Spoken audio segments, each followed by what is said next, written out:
오늘 우리 함께 나누실 말씀 미가서 5장 2절에서 9절까지의 말씀입니다. 미가서 5장 2절에서 9절까지의 말씀, 우리 다 같이 함께 한 목소리로 합독하시겠습니다. 베들레헴 에브라다야, 너는 유다 족속 중에 작은지라도 이스라엘을 다스릴 자가 내게로 나올 것이라. 그의 근본은 상고에 영원에 있으리니라. 그러므로 여인이 해산하기까지 그들을 붙여 두시겠고, 그 후에는 그의 형제 가운데 남은 자가 이스라엘 자손에게로 돌아오리니, 그가 여호와의 능력과 그의 하나님 여호와의 이름의 위엄을 의지하고 서서 목축하니 그들이 거주할 것이라. 이제 그가 창대하여 땅끝까지 미치리라.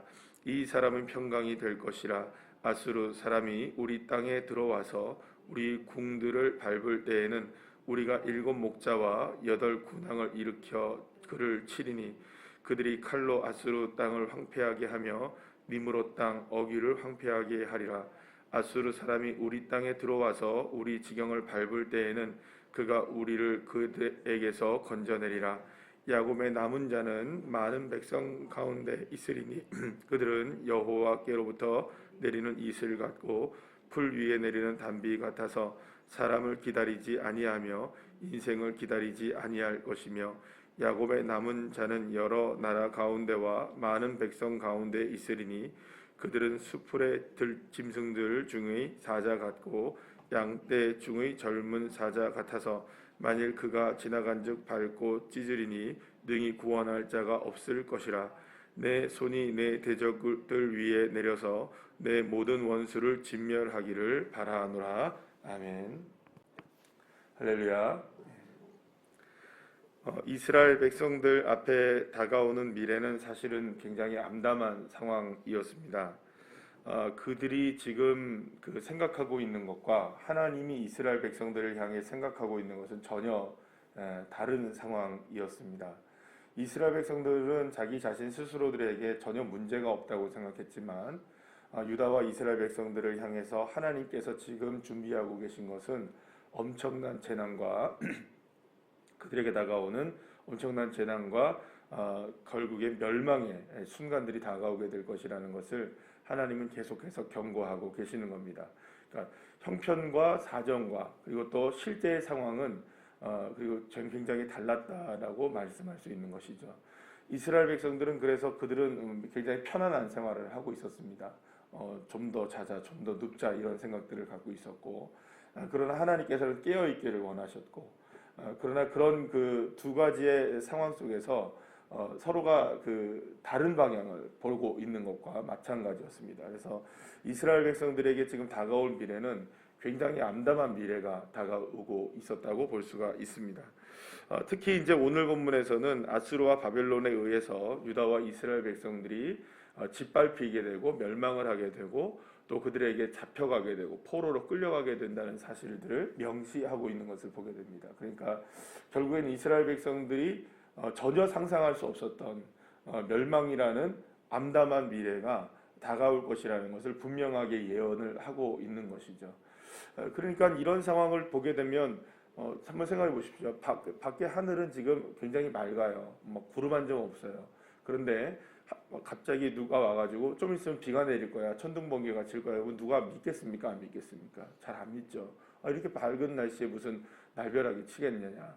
근데 여러분들 그거 아시죠? 마른 하늘에 날벼락이 칠 때도 있습니다. 그러니까 지금 하나님께서 말씀하고 있는 것은 바로 이러한 부분입니다. 전혀 예상하지 못하는 그러한 멸망이 이스라엘 백성들, 유다 백성들에게 갑자기 임하게 될 것이라는 것이죠. 그러니까 그리고 또 오히려 이 멸망이 이제 나오게 될 때에 이스라엘 백성들은 다 이제 망연자실하게 될 수밖에 없는 것입니다. 자, 그런데 어제도 제가 이제 말씀을 함께 나눈 것처럼 하나님께서 가지고 계신 초점은 어디냐? 지금 이제 멸망을 선포하시기도 하시고 재앙을 선포하기도 하시는데, 하나님께서 가지고 계신 근본적인 마음은 멸망과 재앙에 대해서 말씀을 하시는 것이 아닙니다. 그러니까 멸망을 주시더라도, 재앙을 주시더라도 그 재앙과 멸망을 통하여서 이스라엘 백성들을 진정으로 회복시키시길 원하시는 거기에 초점을 맞추고 있다는 것을 우리가 분명히 알아야 된다는 것이죠. 특히 이제 하나님께서는 그 유다와 이스라엘 백성들의 근본적인 해결을 위하여서 한 가지 일을 준비하신다는 것을 오늘 본문 2절 말씀에서 분명하게 볼 수 있는데요. 오늘 보면 2절 말씀 우리 다 같이 다시 한번 읽어보겠습니까? 시작. 베들레헴 에브라다야 너는 유다 족속 중에 작은지라도 이스라엘을 다스릴 자가 내게서 내게로 나올 것이라 그의 근본은 상고에 영원히 있느니라 이렇게 말씀합니다. 여러분 이것은 무엇을 이야기하는지 우리가 딱 읽어보시면 아시겠죠. 베들레헴에서 태어나실 그분 그리고 모든 사람을 다스리시고 온 인류를 구원하실 분이 이제 베들레헴에서 태어나시게 된다는 것을 이야기하고 있습니다. 이건 바로 인류를 구원하신 메시아의 예언을 말씀해 주고 있는 건데요. 그분이 바로 예수 그리스도이십니다. 그러니까 지금까지는 하나님께서 계속해서 이스라엘 백성들 특히 이제 우리가 사사시대 같은 경우를 보게 되면 특히 이제 사사시대가 이스라엘 백성들의 어떤 영적인 흐름의 어떤 사이클 아니겠습니까? 하나님 앞에 하나님을 잘 섬기다가도 또 죄를 짓게 되고 또 하나님께서 구원하시고 또 죄를 짓게 되고 또 구원하시고 이렇게 계속 이렇게 반복적으로 되는 사이클이 사사시대이기도 하고 그 모습 자체가 이스라엘 백성들의 역사이기도 합니다. 그러니까 하나님께서는 계속해서 이스라엘 백성들이 하나님을 섬기다가도 또 타락하고 하나님을 섬기다가도 타락하고 이런 게 계속 반복되는 이런 과정 속에서 더 이상 이 반복이 이루어지지 않도록 그러니까 말하자면 완전한 구원 그리고 완전한 회복 그리고 완전한 모든 소망을 이스라엘 백성들에게 주시고자 이제는 한 가지 하나님의 구원의 프로젝트를 완벽한 프로젝트를 하나를 가동하시기 시작하신다는 겁니다. 그건 누구냐? 베들레헴으로 나오게 되실 바로 인류를 온전하게 죄에서 구원하시고 완벽하게 하나님의 은혜로 회복하게 하실 한 분, 그분을 예비해 주시겠다는 것이죠. 그분이 바로 예수 그리스도이신 것입니다. 사랑하는 여러분, 우리의 힘과 우리의 능력과 우리의 다짐과 우리의 그 계획으로 우리가 온전해질 수 있는 것이 아닙니다. 아무리 온전해지려고 해도 온전해질 수가 없는 거예요. 여러분 우리가 지금 이제 새벽에 여러분들이 계속 나오시고 계시는데 저도 오늘 좀 늦잠을 잤어요. 늦잠을 잤는데 그 생각해 보시면 매일 새벽에 나와서 예배를 드려도 그 아침에 일어나는 시간이 익숙해지십니까? 하루도 익숙해지지 않아요. 그러니까 물론 눈이 딱 떠지기는 합니다. 근데 우리가 알람이 없이는 일어나지 못할 때가 많고요. 그러니까 날마다 우리의 삶이 익숙해지는 것 같지만 우리의 다짐과 우리의 생각으로 되는 일이 거의 없습니다. 그러니까 날마다 실패하죠. 날마다 넘어지게 되죠.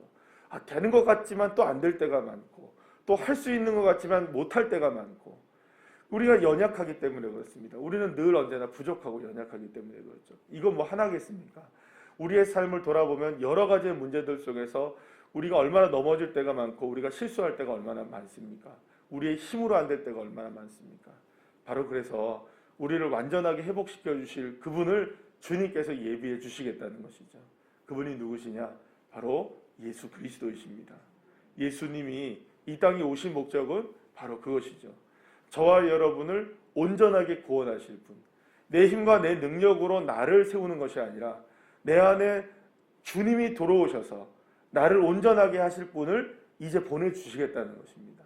내 힘으로 안 되는 삶, 내 능력으로 안 되는 삶, 날마다 실패하고 넘어지는 삶, 다짐하고 또 다짐하지만 또 넘어지는 우리의 삶을 진정으로 온전하게 일으켜 회복시켜 주실 그분이 바로 예수 그리스도시라는 것이죠. 그래서 이스라엘 백성들과 유다 백성들도 사실은 계속하여서 역사적으로 본다면 이 엄청난 죄악의 반복이 끊임없이 진행되고 있습니다. 실제로 이스라엘 백성들이 여러분 아수르와 바벨론에게 멸망을 당하잖아요. 그리고 특별히 이제 바벨론에게 멸망을 당해서 유다 백성들이 포로로 끌려가게 됩니다. 70년을 포로 생활을 바벨론에서 하게 되죠. 그래서 여러분 정말로 정신을 바짝 차리고 귀환해서 돌아옵니다. 이스라엘 백성들이. 그러면 여러분 그렇게 나라를 잃어버리고 정신을 바짝 차리고 여러분들 아시다시피 학개의 스가랴 여러 가지 선지자들 또 에스라와 느헤미야 수많은 선지자들이 이제는 우리가 정말로 마음을 찢고 정말 하나님 앞에 온전하게 성전을 회복하여서 온전히 정말로 주님 앞에 살자라고 고백을 다짐하고 이제 주님 앞에 돌아와서 성전을 회복하고 그렇게 이제 회복됐다고 했지만 완전한 회복이 이루어졌나요? 그러지 않았다는 거예요. 그러니까 결국에는 이스라엘 백성들이 회복될 수 있는 것은 그 어떤 외적인 모습들로나 열심으로 회복될 수 있는 것이 아니라는 것이 증명이 되어집니다. 결국은 그래서 하나님은 근본적인 개조를 하셔야겠다고 생각을 하신 거죠. 물론 이것이 창세로부터 하나님께서 예정된 은혜이긴 하지만 그래서 바로 주님께서 이 땅에 내려오신 것입니다. 하나님의 아들이신 독생하신 예수님이 이 땅에 오셔서 저와 여러분의 모든 죄들을 다 짊어지시고 아담과 하와가 첫 번째 사람이 지었던 모든 죄들을 다 짊어지시고 용서해 주심으로 두 번째 사람 아담이었던 예수님께서 우리 모두의 짐을 짊어지시고 우리를 회복해 하시는 놀라운 은혜를 허락해 주신 줄로 믿으시길 바랍니다. 그래서 구원의 은혜는 결코 사람이 얻을 수 있는 것이 아닙니다. 우리가 힘으로 능력으로 얻을 수 있는 것이 아니라는 것이죠. 그래서 저와 여러분에게 다가오신 그 예수 그리스도의 놀라운 은혜, 그 은혜가 저와 여러분을 온전히 구원하시는 줄로 믿으시길 바랍니다. 자, 그런데 오늘 본문에 보시면 이렇게 구원의 은혜가 예비되어 있는 그때에 오늘 본문에 보시면 야곱의 남은 자들이라는 이야기가 반복해서 나오는 것을 보게 됩니다. 자, 그렇다면 이것은 무엇을 의미하는 것일까요? 구원의 은혜를 끝까지 믿음으로 바라보며 예수 그리스도를 믿음으로 바라보는 그 남은 자가 되는 것을 주님께서 저와 여러분에게 원하시고 계신다는 것입니다. 사랑하는 여러분, 어떠한 상황에서든지 야곱의 남은 자가 되시기를 간절히 축복합니다. 이 말은 무슨 말이냐? 결국에는 주님께서 구원하시는 것입니다. 여러분, 야곱의 남은 자라는 의미는 여러 가지의 의미가 있을 수 있을 것입니다. 그러나 우리가 기본적으로 한번 생각해 보시죠. 야곱이라는 인생을 한번 생각해 보시죠. 야곱이 처음에 어떻게 태어났습니까? 발꿈치를 잡는 인생으로 태어났습니다. 자기의 욕망을 가지고 사는 인생이 되었습니다. 그러나 하나님께서는 끝까지 야곱을 지켜주시고 인도해 가십니다.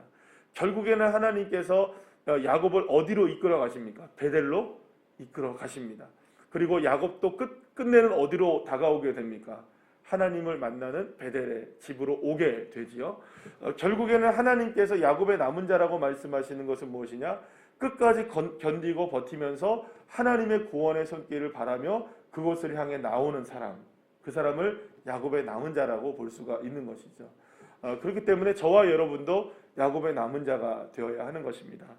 그렇기 때문에 언제나 어디서나 무엇을 하든지 끝까지 믿음으로 견디고 버텨내는 사람들, 끝까지 주님을 만나기 위해서 그곳을 향해 나가는 사람들, 예배의 자리에 있고 기도의 자리에 있고 넘어지고 쓰러져도 주님을 바라보는 그 자리에 있을 때 진정으로 우리의 삶에 구원의 은혜를 베푸시는 놀라운 주 예수 그리스도의 능력이 우리에게 비로소 임하게 되는 줄로 믿으시길 바랍니다. 물론 우리의 공로와 우리의 능력으로 이루어지는 일은 아닙니다. 그러나 그럼에도 불구하고 그 구원의 손길을 믿음으로 바라보면서 끝까지 견디고 버틸 때 하나님의 은혜가 우리에게 임하는 것이죠. 우리가 지금 이제 코로나로 인해서 여러 가지 상황 속에서 꼭 이제 언론을 보게 되면 우리나라만 뒤처지는 것 같은 느낌이 들잖아요. K 방역이라고 해서 우리가 굉장히 잘하는 것 같았는데 백신도 이제 늦게 들어온다고 하고 그리고 또 언제부터 시작될지도 우리 내년 3월 달부터 맞는다고 하지만 그게 진짜 될지 안 될지도 또 가봐야 되는 일이고 좀 암담한 상황도 있긴 합니다. 그러나 여러분들 우리가 만약에 내년 중반까지도 우리가 백신을 못 맞고 또 그렇게 한다고 했을 때 또 그런 생각도 들어요. 영국에서는 70% 강력한 전파력이 있는 그 코로나 변이가 발생했다. 그런 얘기도 들리고 그러니까 여러 가지 모습들을 볼 때 이거 과연 이거 괜찮아지는 걸까? 이거 정말 나아지는 걸까? 우리에게 그런 마음이 들기도 합니다. 그러나 여러분 그렇게 되면 어떻게 해야 될까요? 더 버텨야죠. 방법이 있습니까? 더 견뎌야 되지 않겠습니까? 더 철저하게 우리 자신 스스로를 지켜야 되지 않겠습니까? 그러려면 어떻게 해야 되나요? 손 잘 씻고 마스크 잘 쓰고 그 다음에 우리가 더 조심하고 우리가 지켜내는 방법밖에 없는 거잖아요. 우리 스스로가 우리를 견뎌낼 수 있는 방법밖에 없는 거잖아요. 예를 들어서 우리가 그걸 생각한다면 우리의 신앙도 마찬가지 아니겠습니까? 이 상황 속에서, 우리의 어려운 상황 속에서 우리의 믿음을 어떻게 지켜낼까요? 우리가 주님께서 우리를 구원하시기까지의 그 놀라운 역사가 우리의 삶 속에, 우리의 가정 속에 진정으로 이루어지기까지 어떻게 해야 될까요? 버티고 견뎌야죠. 믿음으로 우리가 승리해야죠. 그 어느 상황이라 할지라도 주님을 향해서 믿음을 가지고 끝까지 나가야 되지 않겠습니까? 사랑하는 여러분, 야곱의 남은 자가 저와 여러분이 되어야 될 줄 믿습니다. 그래서 베들레헴을 통하여서 우리를 구원하실 그분이 오신다는 사실을 기억하면서 그 예수 그리스도의 놀라운 능력을 오늘도 부여잡고 끝까지 견디고 버텨내서 하나님의 구원의 역사를 우리의 삶 속에서 맛보게 되어지고 회복되어지는 놀라운 믿음을 경험하시기를 간절히 축원합니다. 기도하시겠습니다.